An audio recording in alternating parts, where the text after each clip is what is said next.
তৃণমূল কংগ্রেস বছরে ৩৬৫ দিন ৬৫ দিনেই ৩৬৫ দিনেই মানুষের কাজ করে এবং বাংলার নেত্রী মমতা বন্দ্যোপাধ্যায় এবং মুখ্যমন্ত্রী মমতা বন্দ্যোপাধ্যায় আর আমাদের সর্বভারতীয় সাধারণ সম্পাদক বাংলার সমগ্র মানব জাতির প্রতি তাদের যে আন্তরিকতা এবং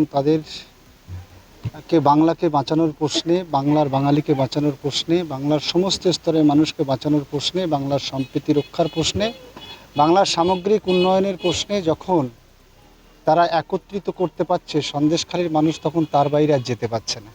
সঙ্গত কারণে সন্দেশখালীর মানুষ 2024-এ এই মায়েরা একরকম কথা বলেছিলেন, তারা বুঝলেন শেষবেশ যে ঝাঁটা ছেড়ে তৃণমূলের ঝান্ডা ধরেই শান্তি প্রতিষ্ঠা করতে হবে।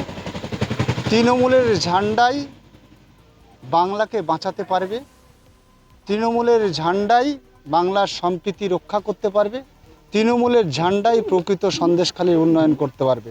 তাই মায়েরা ঘর ছেড়ে আজকে সবাই তৃণমূল কংগ্রেসের মনোনীত আমাদের নেত্রী মমতা বন্দ্যোপাধ্যায়, নেতা অভিষেক বন্দ্যোপাধ্যায়ের মনোনীত প্রার্থীকে সমর্থন করে দলে দলে আজকে তিনি প্রচার প্রথম শুরু করলেন সন্দেশখালী থেকে।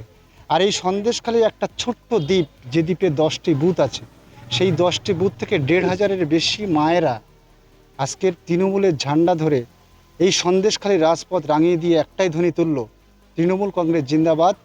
2026-এ তৃণমূল কংগ্রেসের প্রতীক চিহ্ন ঘাসের উপর জোড়া ফুল, তার পাশে বোতাম টিপে ঝর্ণা ছদ্মকে জয়যুক্ত করে এই সন্দেশখালী থেকে তৃণমূল কংগ্রেসের প্রতিনিধি হয়ে মমতা বন্দ্যোপাধ্যায়ের কাছে সন্দেশখালীর কথা বলবে ওই নবান্নে গিয়ে, আর যে নবান্নে চতুর্থবারের জন্য মুখ্যমন্ত্রী মমতা বন্দ্যোপাধ্যায় হবেন।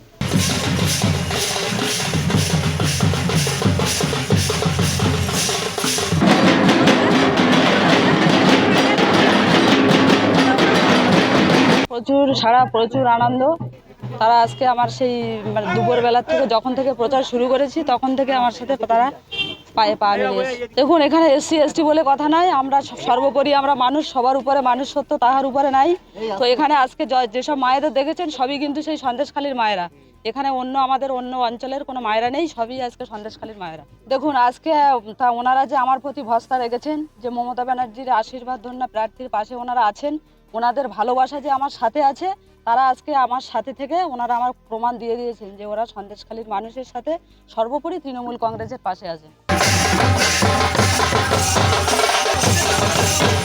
এবারে ভাই ভোটের লড়াই এই এখানেই দেখবো।